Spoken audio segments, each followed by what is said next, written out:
AITA for kicking my brother out after he sold something of mine without asking. I, 25F, have always had a decent relationship with my brother, 28M. We were never super close, but we got along well enough.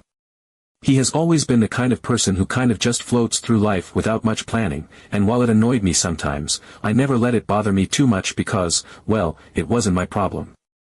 But recently, it very much became my problem, and now my entire family is telling me that I overreacted when, in my opinion, I had every right to react exactly the way I did. A few months ago, my brother found himself in a tough spot.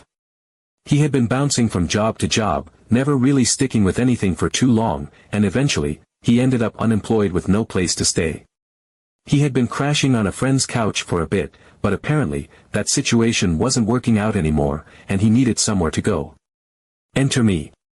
Being the ever-so-kind little sister, I offered to let him stay at my place for a while. I made it clear that I wasn't asking for rent or utilities or anything like that, but I did have one simple request: respect my space. I live alone, and I like it that way. My home is my sanctuary. I told him all I needed was for him to be considerate, clean up after himself, and not treat my apartment like a hotel. Simple, right? Wrong. From the moment he moved in, it was like he took every request I made and actively did the opposite.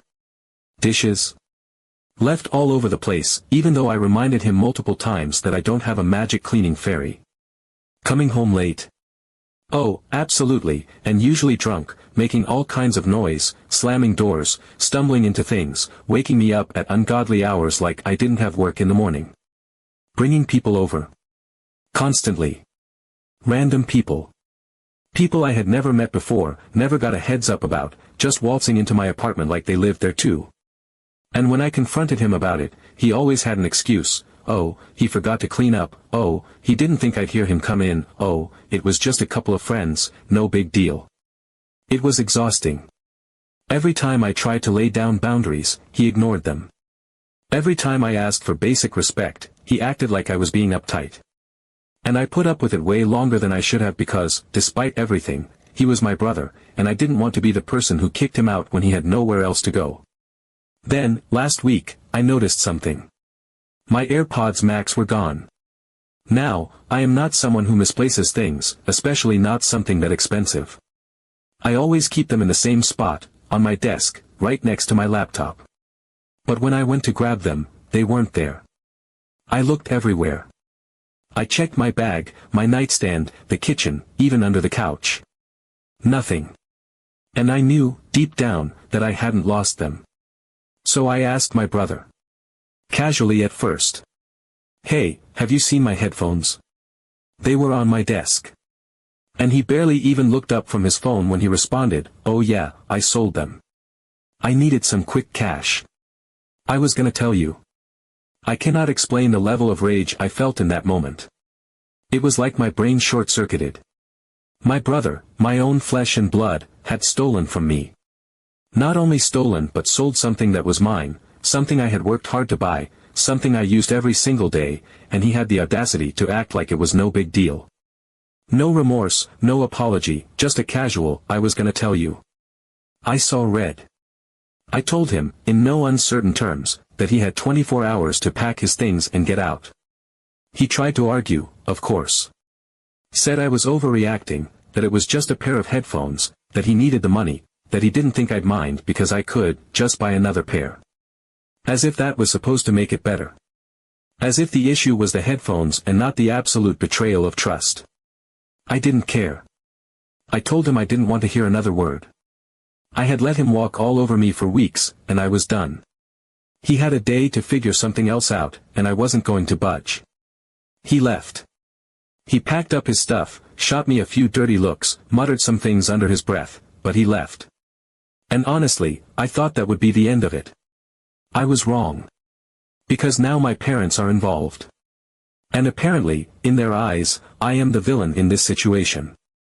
They told me I should have given him more time to figure things out, that kicking him out so suddenly was harsh, that he was struggling, and I should have been more understanding. When I explained why I kicked him out, they didn't seem to think it was that big of a deal. He was desperate, they said. He wouldn't have done it if he wasn't struggling. As if that somehow justified it. As if the fact that he was having a hard time meant he had the right to steal from me.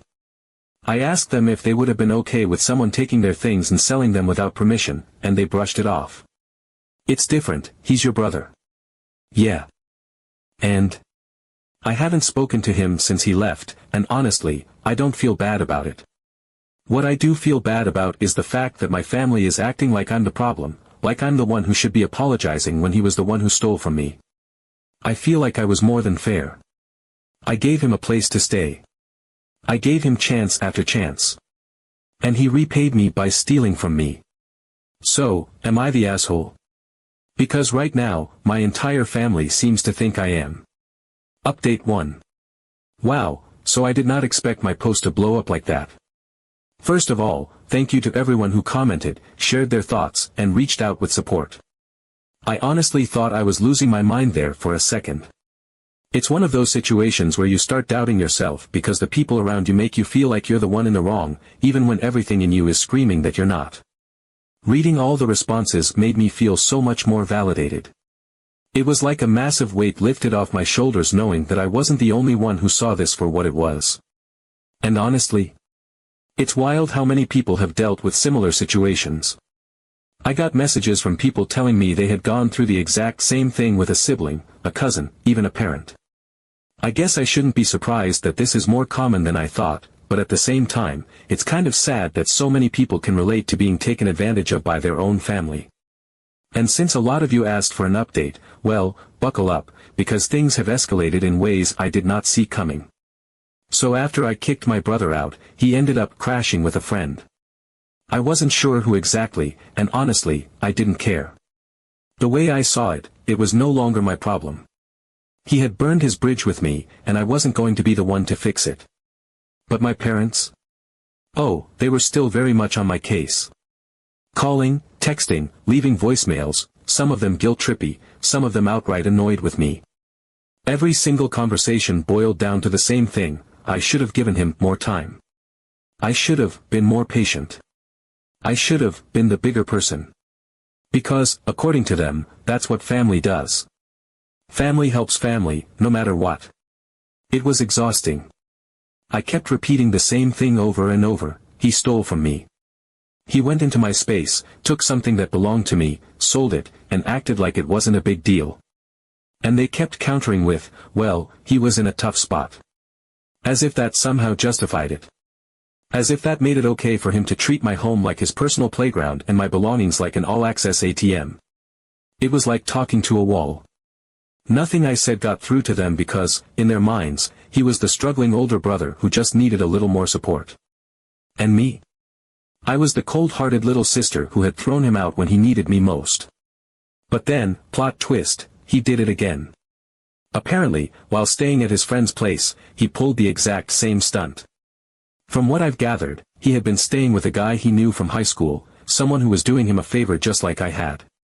And, just like with me, my brother completely took advantage of the situation. Same patterns, same behavior. Leaving messes everywhere, treating the place like his own personal hangout spot, inviting people over without permission. But the real kicker? He stole from his friend too. This time, it was a gaming console. From what I heard, it was a PS5. Just took it, sold it for quick cash, and acted like it wasn't a big deal. And just like that, he was kicked out again. I found out about this in the most ridiculous way possible. I wasn't even speaking to my brother, so it wasn't like he called me up and told me what happened. No, I found out when my mom called me in a complete panic. At first, I thought she was going to tell me that something serious had happened, like he got into an accident or was in some kind of danger, because she sounded frantic. But no. She was calling because his friend had reached out to my parents. My brother had nowhere else to go, and, surprise, surprise, he was asking them for money. And of course, my parents were blindsided. They had been so convinced that I was the unreasonable one, that I had overreacted, that I was just being cruel for kicking him out. But now that the same exact thing had happened again, to someone else, no less, they suddenly weren't so sure. Suddenly, the reality of the situation was hitting them in the face, and they didn't know what to do with it. My mom actually admitted she might have been too quick to defend him. And the way she said it? She sounded shaken. Like this was the moment everything clicked for her, and she finally saw him for who he really was. Like she had spent so long convincing herself that he was just struggling, that he just needed help, that when reality smacked her in the face, it completely threw her. It was almost sad, in a way, because I could tell she wanted so badly to believe he was just in a rough patch. But even she couldn't ignore what was happening anymore. My dad, on the other hand, still in full-on denial mode. Classic. He changed the subject every time I brought it up, like if he ignored it long enough, it would just go away. Like if he just pretended hard enough, my brother would magically turn things around and be the person my dad wanted to believe he was. And as for my brother, he's apparently hopping from couch to couch, burning bridges left and right. I don't know where he's staying now, and honestly, I don't care to know. I haven't spoken to him, and I don't plan to. At this point, what is there to say? He's not sorry. He's not trying to change. He's just moving from one person to the next, taking what he can until he gets caught, and then moving on. The worst part is, I think my parents are struggling with the reality that they can't fix this. They spent so long defending him, making excuses for him, believing he just needed help, that now they don't know what to do. And while my mom is at least willing to admit she was wrong, my dad is still clinging to denial like a life raft. I can see it in the way he talks about my brother, like he's just going through a rough patch and will turn things around any day now. But he won't. Not until he faces real consequences. Not until he runs out of people willing to clean up his messes. So yeah, turns out I wasn't overreacting. Update 2. Just when I thought I had seen it all, my parents managed to surprise me in the worst way possible. A few days after the whole PS5 debacle, when I thought they had finally started to understand who my brother really was, I got a call from my mom. At first, I figured it was going to be another half-hearted apology or another round of, "We don't know what to do," because that had basically been their go-to response ever since his latest stunt. But no. This time, it was something much worse. She hit me with a line so audacious that I almost dropped my phone. "You need to let your brother stay with you again." It took me a second to even process what she was saying. After everything that had happened, after all the drama, after all the stress and anger and betrayal, she seriously thought I was going to open my door to him again. Apparently, after getting kicked out by his friend, my brother had done the one thing I never thought he would: he went to our parents. The same parents who had been defending him non-stop, calling me heartless for throwing him out, acting like I was the villain for refusing to tolerate his behavior. Turns out, their tune changed real fast when he was suddenly their problem. He showed up at their house, bags in hand, expecting to just walk in like nothing had happened. And, at first, they let him stay. Because of course they did. Because he's family. Because he was struggling. Because he just needed support. They welcomed him in with open arms, the same way they had expected me to, fully convinced that things would be different. That they would be able to handle him. That their love and patience would somehow change his behavior when all my boundaries and warnings apparently hadn't been enough. And for about 3 days, they held on to that delusion. 3 days before my mom caught him digging through drawers in their bedroom, claiming he was just looking for something. 3 days before my dad noticed his expensive watch mysteriously missing from its usual spot. 3 days before the paranoia set in and they started locking their own bedroom doors. And suddenly, they didn't want him there anymore. Just like that, the sympathy and endless excuses dried up. It was all fun and games when it was my space he was trashing, when it was my property he was stealing, when it was my life he was turning upside down. But the moment it became their problem, the moment he started treating their home the way he had treated mine, suddenly, it wasn't just a rough patch anymore. Suddenly, it wasn't just a desperate mistake. Suddenly, it was real. And, naturally, their solution was to send him back to me. Their reasoning was so absurd it was almost comical. My mom tried to argue that I had more space, as if my tiny one-bedroom apartment was somehow a better option than their actual house. She pulled the family card again, like that hadn't already been beaten into the ground. She insisted that I owed it to him, that I should give him another chance, conveniently forgetting that I had given him a chance, and he had thrown it away without a second thought. I shut it down immediately. There was no hesitation, no wavering. Absolutely not. I had already set myself on fire once to keep him warm, and I wasn't about to do it again just because they didn't want to deal with the consequences of their own enabling. And oh, the guilt trip that followed. My dad was next, calling me with a tired voice, sighing heavily like he was the victim in all of this. He told me they just didn't have the energy for this, and that they didn't know what else to do, as if that somehow made it my responsibility. He tried to hit me with the classic, "He's your family, you can't just abandon him," and I threw it right back at him. So what, they were allowed to abandon him, but I wasn't. That shut him up real quick. But they didn't stop there. They called repeatedly, left messages, sent texts at all hours. When they realized I wasn't budging, they started reaching out to other family members, trying to turn them against me, hoping that someone else would pressure me into caving. Suddenly, I was the selfish one again. The ungrateful, heartless sister who was refusing to help her own brother in his time of need. The calls started coming in from relatives I hadn't heard from in months, all suddenly so concerned about family unity and forgiveness. It was infuriating. But I held my ground. Because at the end of the day, I knew exactly what would happen if I let him back in. It wouldn't be different. He wouldn't change. He wouldn't suddenly respect my space or my boundaries. He would do the same thing he always did, take, until there was nothing left to give. And I refused to be his safety net just because my parents had finally decided that they didn't want to play that role anymore. For a while, it seemed like they might actually have to face the reality of the mess they had helped create.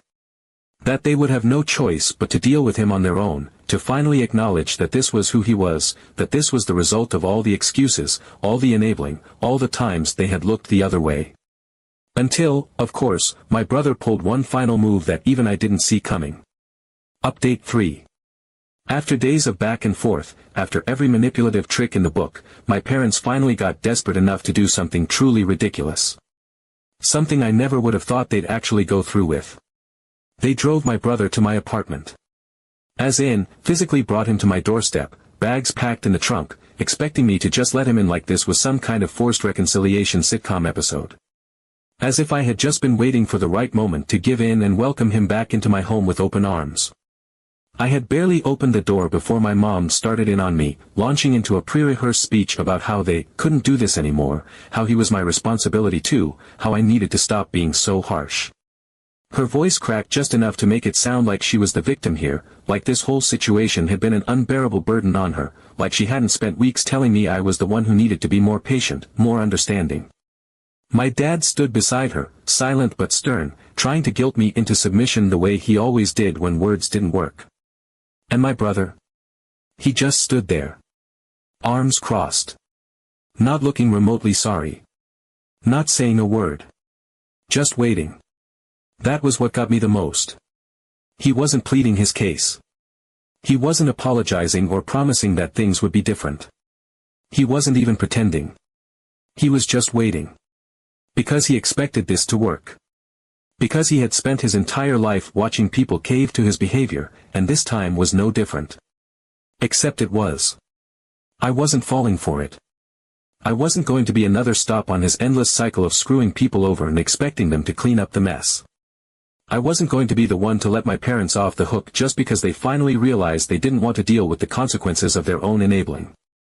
So I looked them straight in the eye and asked them, if you don't want him in your house because you don't trust him, why on earth would you think I should? And then I shut the door in their faces. I wish I could say that was the end of it, but of course, it wasn't. They stood there for a while, knocking, calling my name, leaving voicemails I didn't bother listening to. When they finally left, it was with my mom crying, overwhelmed with frustration and guilt, and my dad radiating that silent, simmering rage he reserved for moments when he didn't know how to argue his way out of being wrong. They were angry, but more than that, they were embarrassed. They had spent so much time defending my brother, justifying his actions, blaming me for being too unforgiving, and now they were forced to reckon with the reality of who he was. And the best part? My brothers still ended up back at their house that same night. For all their bluster about how they couldn't do this anymore, for all their insistence that it was my turn to step up, they still took him back. Because as much as they didn't want him there, they really didn't want to be seen as the parents who abandoned their son. They had spent so long painting me as the cruel, ungrateful one for setting boundaries that they couldn't bring themselves to do the same. So they let him back in, resentfully, reluctantly, but they let him back in. And within a week, the cracks started showing. The first phone call from my mom came 5 days later, and I knew before I even answered that it wasn't going to be an apology. It was exhaustion. She sounded drained, like every ounce of energy had been sucked out of her. She talked about how my brother wasn't even trying to find a job, how he spent his days sleeping in and his nights going out, how he acted like he was a guest in a hotel instead of a grown adult living under his parents' roof. The next call came a few days after that. Things were going missing. Small things at first, cash left on the counter, jewelry she swore she had placed in a drawer, little valuables that had been in the same place for years and were suddenly nowhere to be found. My dad's watch, the one that had mysteriously disappeared during my brother's last visit, had definitely been stolen, but of course, when confronted, my brother had no idea what they were talking about. He acted offended at the suggestion, as if the mere accusation was the real betrayal, as if their trust in him should remain intact no matter how many times he had broken it. And my parents? They didn't know what to do. They had spent so much time justifying his actions when he was hurting other people, but now that they were the ones being lied to, stolen from, disrespected in their own home, they were at a loss. So they called me again. Not to ask me to take him back this time, because they knew that door was closed for good, but to vent. To complain. To tell me how hard it was, how impossible he was being, how they were trying so hard to help him but he just wasn't listening. And I told my mom, flat out, this is exactly what I warned you about. For the first time, she didn't argue with me. She just sighed. Because she knew. She knew she had been wrong. She knew she had ignored every warning sign, every red flag, every desperate attempt I had made to get them to see him for what he really was. And now, they had to live with the mess they had defended for so long. I don't know how long they'll last before they finally reach their breaking point, before they're forced to admit that there is no fixing this, that my brother isn't just going through a phase or struggling temporarily, that he has always been this way and they've just refused to acknowledge it. But one thing is for sure. I will not be their backup plan when they do.